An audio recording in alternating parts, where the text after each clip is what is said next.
Yo, what up? Welcome to another episode of the Oakland Warriors podcast. I'm Patrick, flying solo. So the Warriors, they lost their first game of this 5-game road trip, 120-113, to the Charlotte Hornets in Steph's hometown of Charlotte, North Carolina.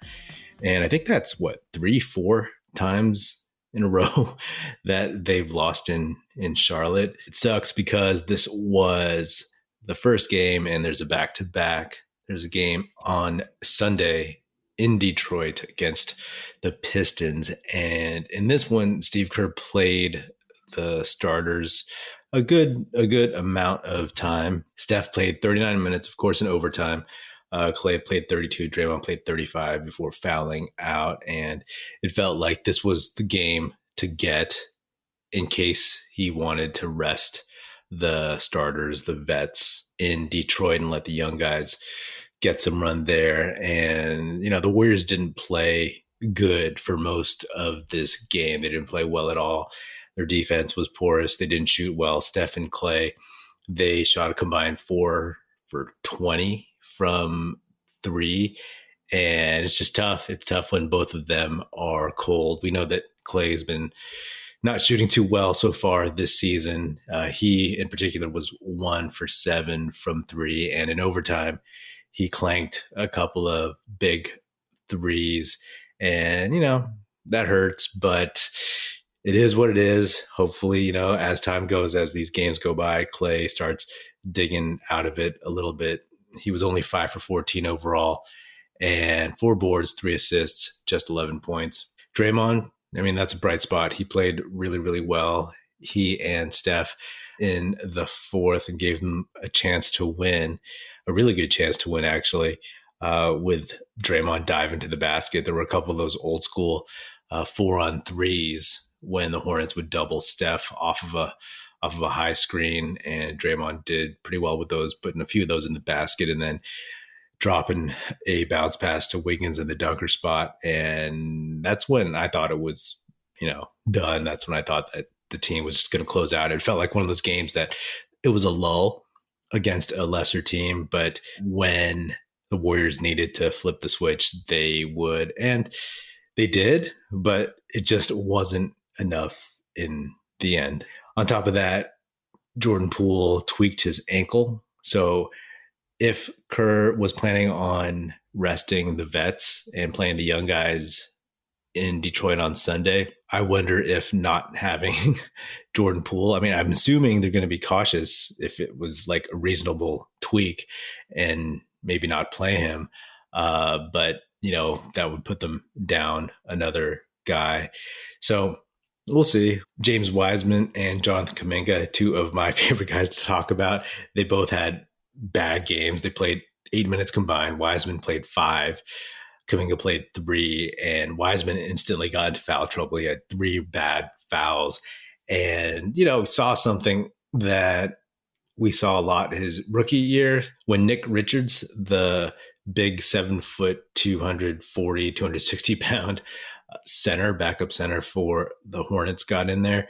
He was bodying James Wiseman, kind of pushing him around a little bit. And, Wiseman looked a little lost. There were a couple times where, Steph pulled him aside to talk to him about some stuff. But Wiseman getting knocked around a little bit. That, again, is just part of what he has to hopefully learn. And it goes back to some of the stuff I used to say about if he has enough dog in him. And, I'm not going to take this one game and just pull that out again. But it was clear that it wasn't his night. And when he got into foul trouble, they brought in Kuminga. Kerr brought in Kuminga, and Kuminga right now, he's just he's got no rhythm. He's in no flow at all.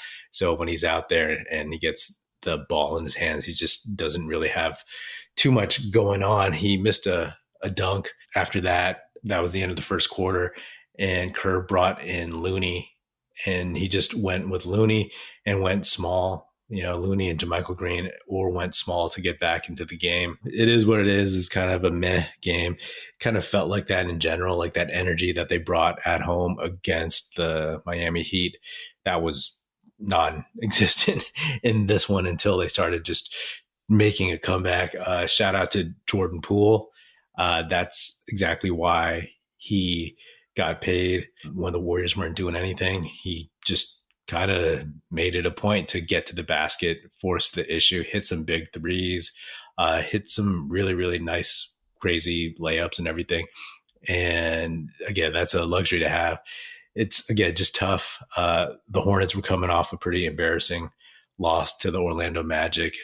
Orlando had been winless up until playing Charlotte. So that combined with playing the defending champs, you knew that they were going to have some effort, have some energy playing against the Warriors. So yeah, bright spots, Jordan Poole, Draymond Green.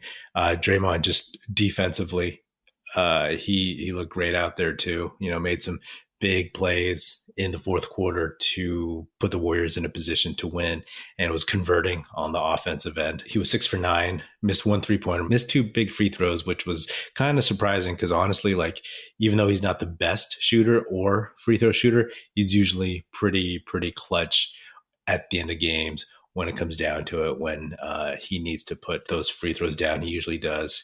8 boards, 6 assists, fouled out.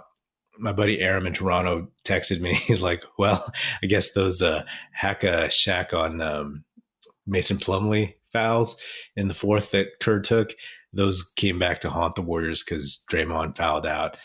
Steph was also in foul trouble, but some of those were ticky-tack. Overall, just poor shooting, 13 of 14 from 3. That's only 29.5%. That's not going to cut it on most nights. NBA fans, the wait is over. Basketball is back, so tip off the season with DraftKings Sportsbook, an official sports betting partner of the NBA. New customers can make any $5 NBA moneyline bet and get $200 in free bets if your team wins. Check this out. In addition to the usual bets, everyone can boost their winnings up to 100% with DraftKings stepped-up same-game parlays. Go to the DraftKings Sportsbook app, opt in, and place a stepped-up same-game parlay today. With payouts bigger than ever, DraftKings Sportsbook is where I go to bet on the NBA. Obviously, I ride or die with your Golden State Warriors.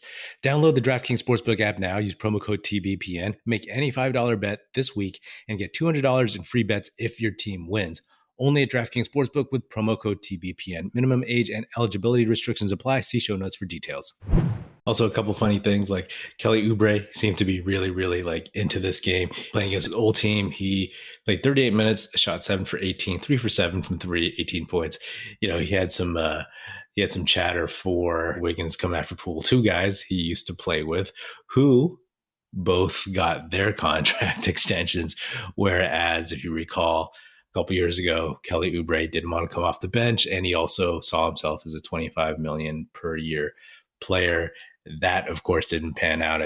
Then he went to Charlotte for $12 million a year, and I think that was a 2-year deal. So this is his second year on that deal. If he hasn't signed an extension, I don't know. I don't keep track of his contract status, but just interesting to see. And then also James Bouknight, the beleaguered Charlotte Hornets second-year guy.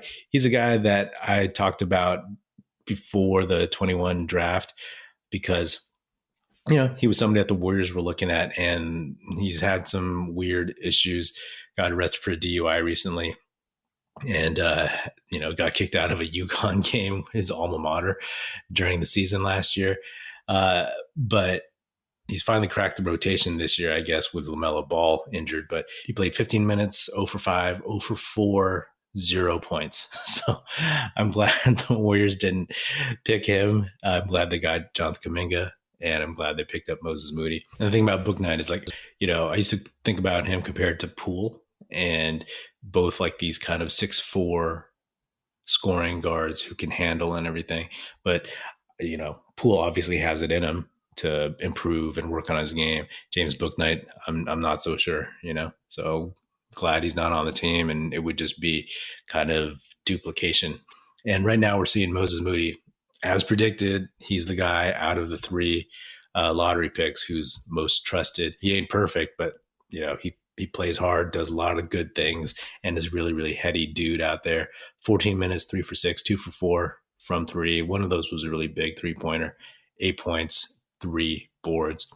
So, it's all part of the growth. And this was a game that the Warriors technically deserved to lose for the effort that they put out early on. And then they were just there to win at the end of regulation, but they did not. And ultimately the Hornets, they just, had a second win, and they executed just the same way the Warriors had executed in the fourth. The Hornets did enough in overtime to take this one. So, 0-1 on this road trip. Like I said, if they come back 3-2, good to go. There's several winnable games left. So, we'll take it from there. Hopefully in Detroit, again, a young team that will get amped up for the defending champs. We'll see what kind of lineup Kerr rolls out. I'm guessing, at least some of the starters will rest, if not all of them, because it's, again, sticking to the health plan and make sure everybody is getting their rest and their bodies are right, instead of, we have to win a game in Detroit because we lost in Charlotte. So, we'll see. All right. Well, that is another episode of the Oakland Warriors podcast. Be sure to subscribe wherever you get your podcast. Feel free to hit me up on Twitter at Patrick Epino or at Oakland Warriors. Check out our YouTube channel where you can watch this episode, youtube.com/Oakland Warriors. Check us out at oaklandwarriors.com, and be sure to tell your fellow Warrior fan friends to tune in and listen. The Oakland Warriors podcast is produced by National Film Society and is a part of the Basketball Podcast Network. And if you're so inclined, please do leave us a 5-star rating on Spotify and Apple Podcasts. And if you want to leave us a nice review saying good stuff about the show on Apple Podcasts, that would be hugely, hugely appreciated, and it would be very, very helpful. Thanks. That's it. Music in this episode provided by Paper Sun. Special thanks to Paul Amardo for production support. See you next time.